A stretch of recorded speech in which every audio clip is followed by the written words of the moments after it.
focus of your soundstage. But why? Let's find out. Oh my. Into a topic of microphones and small acoustic spaces and different techniques that I've been employing, and how I've come to understand why certain techniques work better than others when it comes to imaging and depth and instrument separation, or the precision of their placement on the stage, and how that can help all of us. So let's get started. So just imagine you've got tweeter and a woofer over here, and they're making the sound of your left speaker.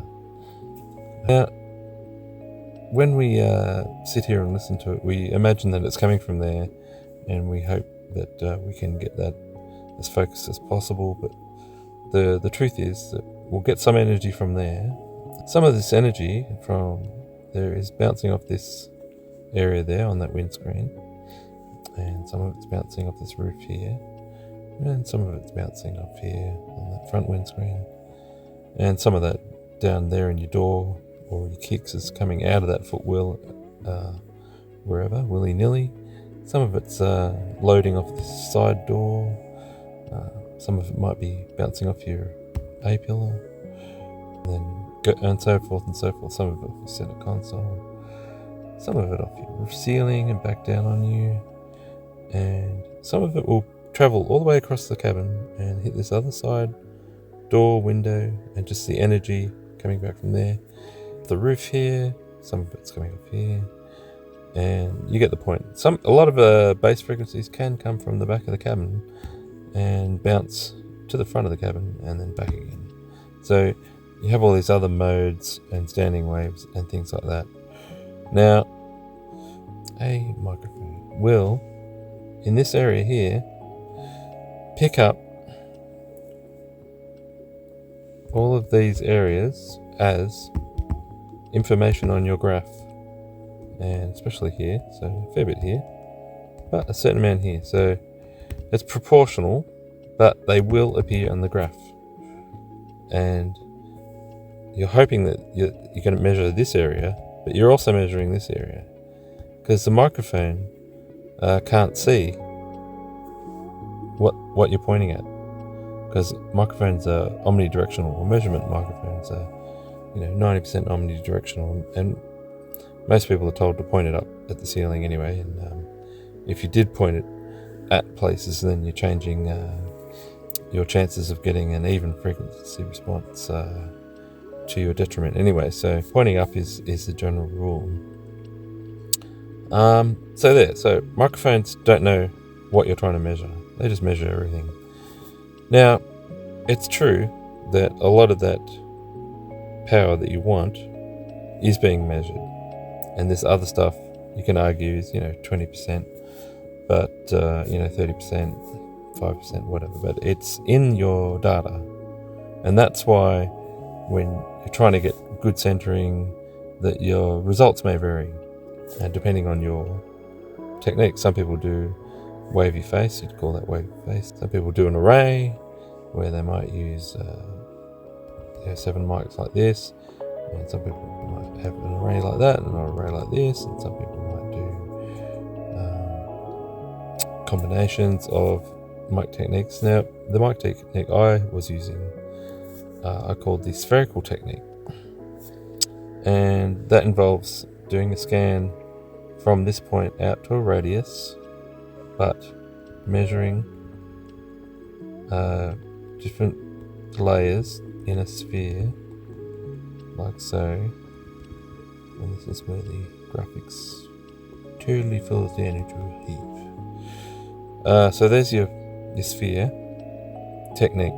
Now just imagine that was a nice pretty sphere. What I've discovered is that because it kept the same distance from ground zero here, it always kept the frequency response data coming in for all that speaker group, and it minimized the data from all these other areas. Not completely, not disappeared, but you can see it lent, because the mic moved from, say, this headrest to the corner. Here we're travelling through space to the glass and then back all the way over here to the dashboard. This got measured, 100 times, and this only got measured one time, and this only got measured one time.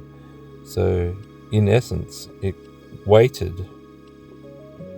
the measurements more towards this dot. And we were helping the microphone because we're still using microphone, we're still trying to work with the technology we have, and we're trying to minimize this data.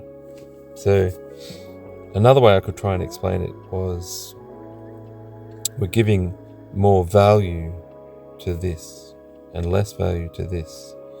So you slide it down like that, and specifically increasing the chance of you getting a better center image. So you do the same for your left and your right. A lot of this has to do with the fact that once we start listening back again, we're listening to the music. This is another point which I'm trying to integrate, is that we still feel all these pressure zones coming at us, but we know how to listen in directions.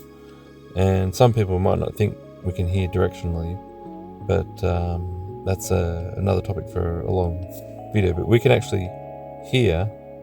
What our brain does is go, oh, that's that music there, and then our brain goes, well, this was kind of unrelated because it came in later, or it came in because our ears can channel the sound. Go, well, that came from the side, and that's not really what I care about, or that came from the back, so it's not really related. And a microphone can pick up the pressure of these areas and just give it the full weight, whereas our brain can give it the less weight. So I told you about the direction of our hearing and what we discern as coming from a place and what is not coming from a place, but I didn't really tell you about the inner sphere, like really narrowing in. So I thought I'd just go down on this side here because there's no steering wheel. So within the sphere, we're not just getting this big blob saying here's where all the sound's coming from. That's where your tweeter is. Let's just say you've got a mid-range here for the sake of it, and you've got a 6-inch there or 8-inch there, and you're calling that your side. Now the spherical technique, you have to pick the center of your sphere. And I normally pick somewhere near the tweeter, and so I'll have a piece of string coming out from there, and measure just the outer perimeter of the sphere. So that's the spherical measurement.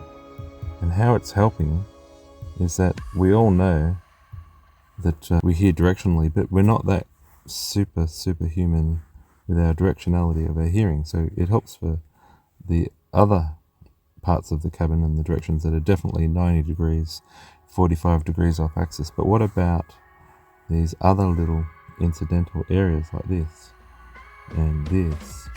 And so all this surface is a baffle, and all of this surface is a baffle, and all of this surface is a baffle.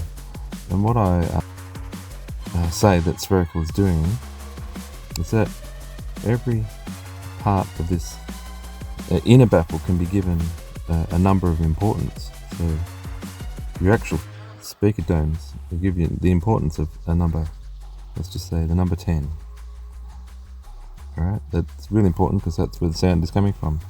And something right beside those speakers on the adjacent surfaces, you'd almost give an importance of 9, because it's close, it's intense.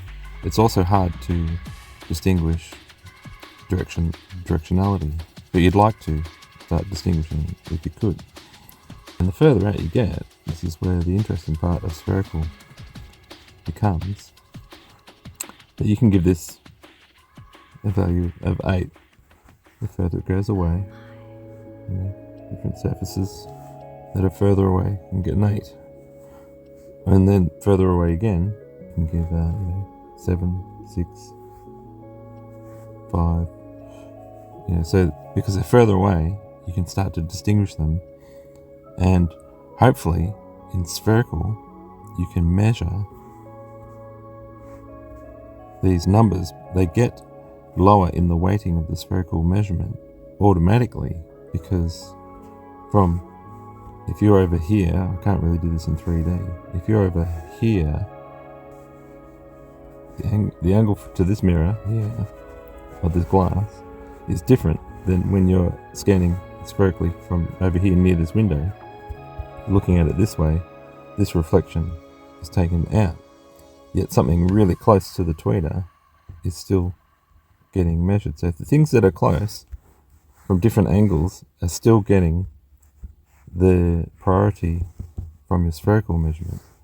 The things that are further, like this bit of the glass, gets a different amount of energy if you're reading it from here or here. You know what I'm saying? So that number system, say 10, 9, 8, really spherical, starts to become 10, 5, 2, or 10, 5, 1. So it helps narrow down the baffles that matter. And I know I could have explained that a lot better, but I'm just trying to say that when you're rotating around your source, you're getting a lot more of your inner sphere weighting to help the depth and staging. That's about it. We'll leave it there, and I might have another tip on directionality and directivity of your speakers and how they're also captured in the spherical, but I might leave that for another time. Okay, see you later.